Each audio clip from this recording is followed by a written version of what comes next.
سورہ بقرہ کا 4واں رکوع۔ اللہ کے نام سے شروع جو بہت مہربان رحم والا۔ اور یاد کرو جب تمہارے رب نے فرشتوں سے فرمایا میں زمین میں اپنا نائب بنانے والا ہوں، بولے کیا ایسوں کو نائب کرے گا جو اس میں فساد پھیلائیں اور خون ریزی کریں، اور ہم تجھے سراہتے ہوئے تیری تسبیح کرتے اور تیری پاکی بولتے ہیں۔ فرمایا مجھے معلوم ہے جو کچھ تم نہیں جانتے۔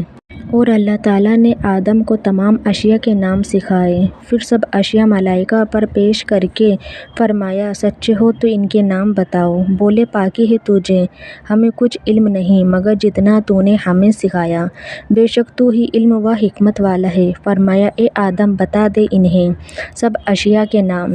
جب آدم نے انہیں سب کے نام بتا دیے، فرمایا میں نہ کہتا تھا کہ میں جانتا ہوں آسمان اور زمین کی سب چھپی چیزیں، اور میں جانتا ہوں جو کچھ تم ظاہر کرتے اور جو کچھ تم چھپاتے ہو۔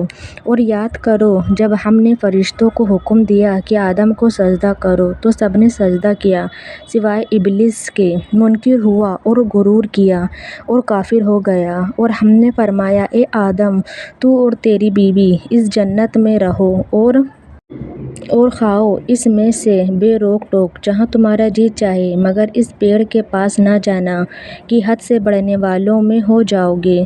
تو شیطان نے جنت سے انہیں لغزش دی اور جہاں رہتے تھے وہاں سے انہیں الگ کر دیا، اور ہم نے فرمایا نیچے اترو، آپس میں ایک تمہارا دوسرے کا دشمن، اور تمہیں ایک وقت تک زمین میں ٹھہرنا اور برتنا ہے۔ پھر سیکھ لیے آدم نے اپنے رب سے کچھ کلمے، تو اللہ نے ان کی توبہ قبول کی، بے شک وہی ہے بہت توبہ قبول کرنے والا مہربان۔ ہم نے فرمایا تم سب جنت سے اتر جاؤ، پھر اگر تمہارے پاس میری طرف سے کوئی ہدایت آئے تو جو میری ہدایت کا پیرو ہوا اسے نہ کوئی اندیشہ نہ کچھ غم، اور وہ جو کفر کرے اور میری آیتیں جھٹلائیں گے وہ دوزخ والے ہیں، ان کو ہمیشہ اس میں رہنا۔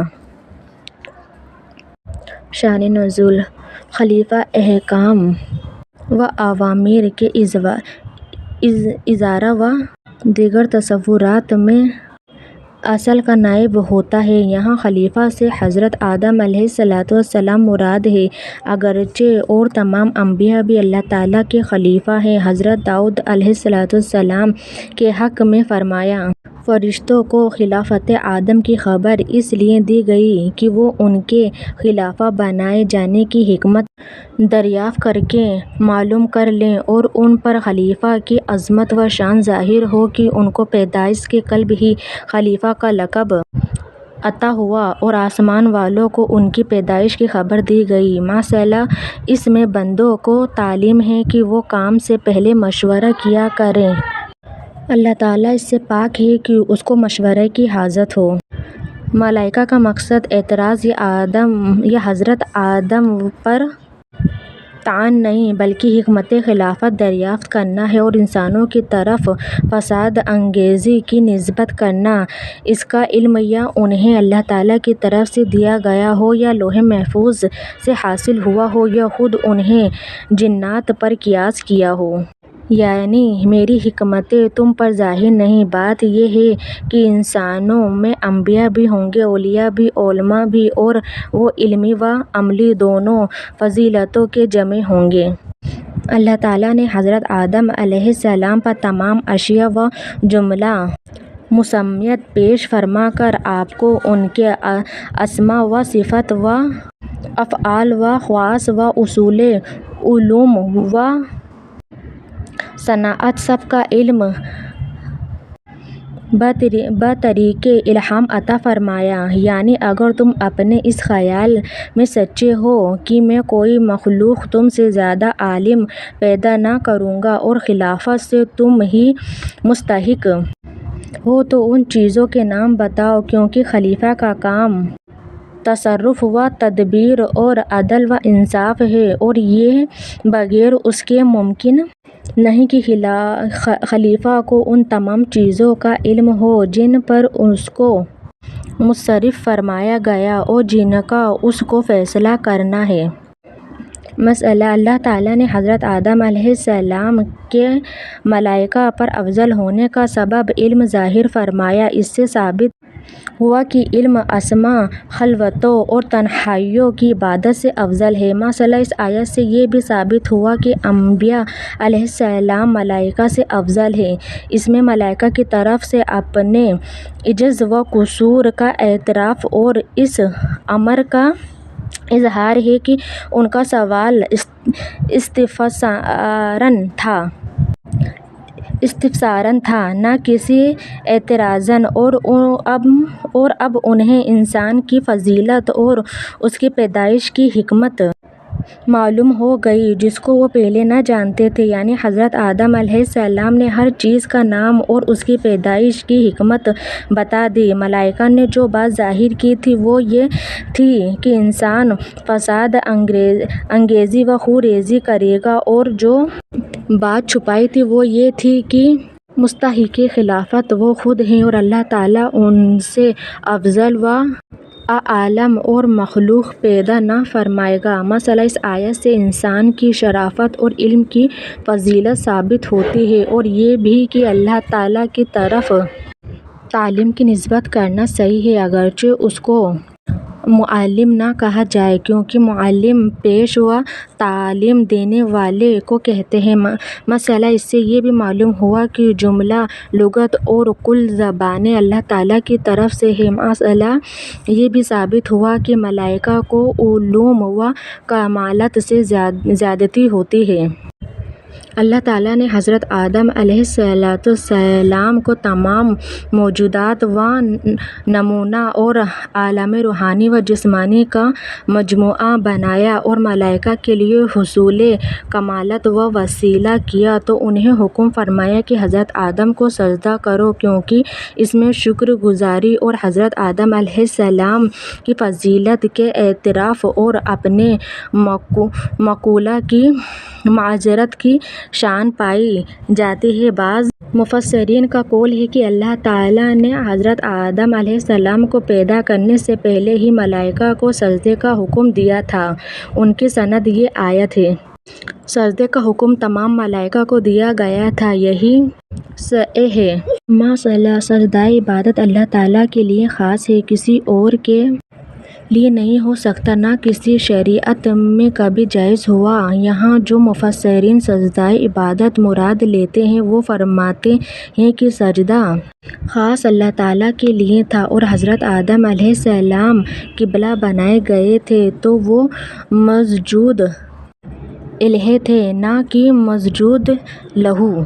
مگر یہ قول ضعیف ہے، کیونکہ اس سجدہ سے حضرت آدم علیہ نبینا و علیہ السلام کا فضل و شرف ظاہر فرمانا مقصود تھا، اور مسجود الیہ کا ساجد سے افضل ہونا کچھ ضروری نہیں، جیسا کہ کعبہ معظمہ حضور سید انبیاء صلی اللہ تعالیٰ علیہ وآلہ وسلم کا قبلہ و مسجود الیہ ہے، باوجود حضور اس سے افضل ہیں۔ دوسرا قول یہ ہے کہ یہاں سجدہ عبادت نہ تھا، سجدہ تحیہ تھا، اور خاص حضرت آدم علیہ السلام کے لیے تھا، زمین پر پیشانی رکھ کر تھا، نہ کہ صرف جھکنا۔ یہی قول صحیح ہے اور اسی پر جمہور ہے۔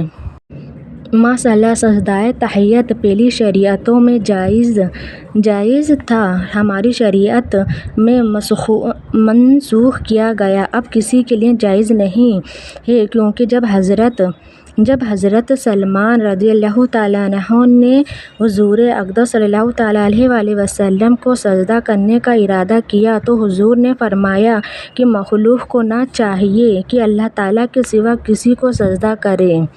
ملائکہ میں سب سے پہلے سجدہ کرنے والے حضرت جبرائیل ہیں، پھر میکائیل، پھر اسرافیل، پھر عزرائیل، پھر اور ملائکہ مقربین۔ یہاں سجدہ جمعہ کے روز وقت زوال سے عصر تک کیا گیا۔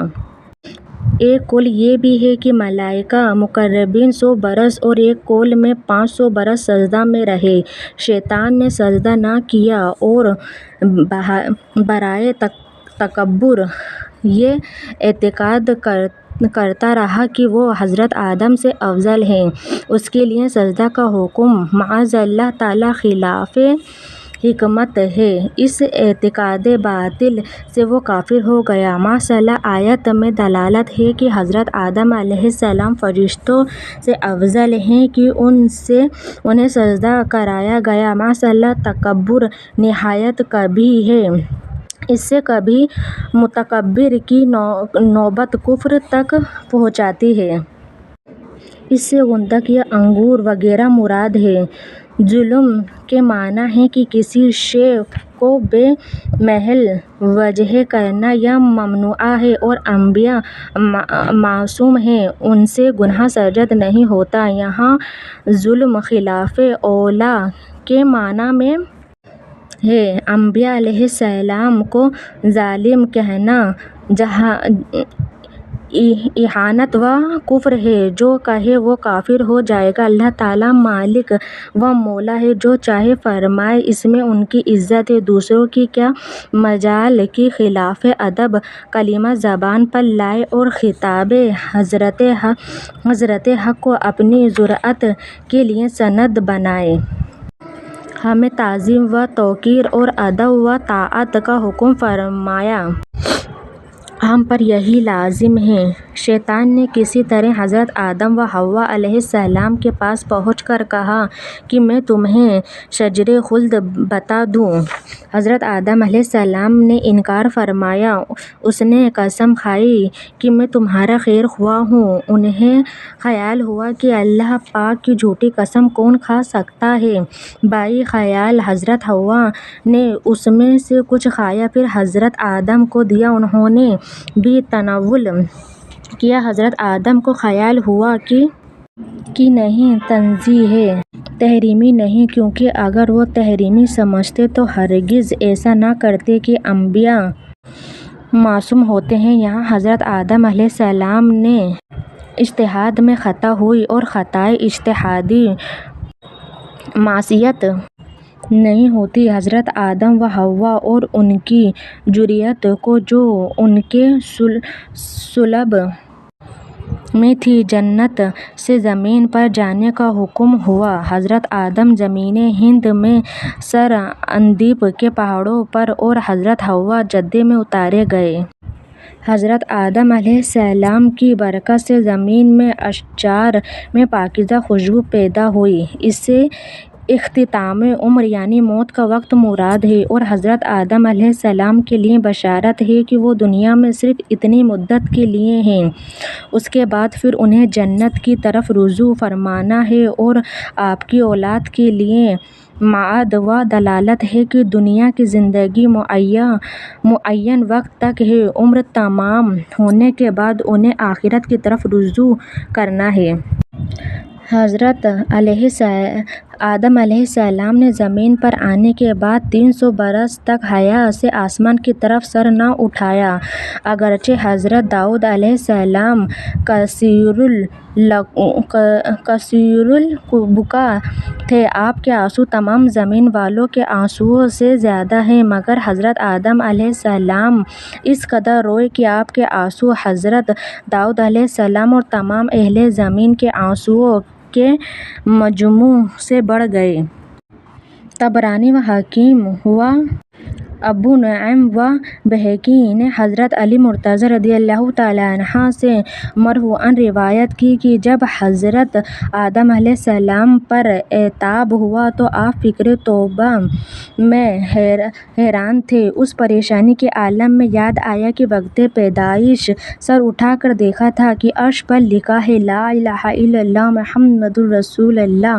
میں سمجھا تھا کہ بارگاہ الہی میں وہ رتبہ کسی کو میسر نہیں جو حضرت محمد صلی اللہ تعالیٰ علیہ وآلہ وسلم کو حاصل ہے، کہ اللہ تعالیٰ نے ان کا نام اپنے نام اقدس کے ساتھ عرش پر مکتوب فرمایا، لہٰذا آپ نے اپنی دعا میں الآیت کے ساتھ عرض کیا، یعنی یا رب، میں تجھ میں تجھ سے تیرے بندہ خاص محمد مصطفیٰ صلی اللہ تعالیٰ علیہ وسلم کے جاہ و مرتبہ کے طفیل میں اور اس کرامت کے صدقے میں جو انہیں تیرے دربار میں حاصل ہے مغفرت چاہتا ہوں۔ یہ دعا کرنی تھی کہ حق تعالیٰ نے ان کی مغفرت فرمائی۔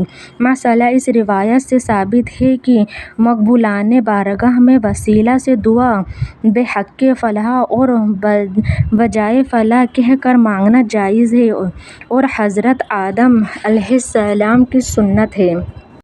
مسئلہ اللہ تعالیٰ پر کسی کا حق واجب نہیں ہوتا لیکن وہ اپنے مقبولوں کو اپنے فضل و کرم سے حق دیتا ہے۔ اسی تفضلِ حق کے وسیلے سے دعا کی جاتی ہے۔ صحیح احادیث سے یہ حق ثابت ہے جیسے وارد ہوا۔ حضرت آدم علیہ السلام کی توبہ 10ویں محرم کو قبول ہوئی۔ جنت سے اخراج کے وقت ان نعمتوں کے ساتھ عربی زبان بھی آپ سے سلب کر لی گئی تھی، بجائے اس کے زبان مبارک پر سریانی جاری کر دی گئی تھی۔ قبول توبہ کے بعد پھر زبان عربی عطا ہوئی۔ مسئلہ توبہ کی اصل رجوع اللہ ہے۔ اس کے 3 رکن ہیں: ایک اعتراف جرم، دوسرا ندامت، تیسرے عزم ترک۔ اگر گناہ قابل تلافی ہو تو اس کی تلافی بھی لازم ہے۔ مثلاً طریقِ صلاۃ کی توبہ کے لیے پچھلی نمازوں کی قضا پڑھنا بھی ضروری ہے۔ توبہ کے بعد حضرت جبریل نے زمین کے تمام جانوروں میں حضرت آدم علیہ السلام کی خلافت کا اعلان کیا اور سب پر ان کی فرمانبرداری لازم ہونے کا حکم سنایا۔ سب نے قبول اطاعت کا اظہار کیا۔ یہ مومنین صالحین کے لیے بشارت ہے کہ نہ انہیں فضلِ اکبر کے وقت خوف ہو نہ آخرت میں غم، وہ بے غم جنت میں داخل ہوں گے۔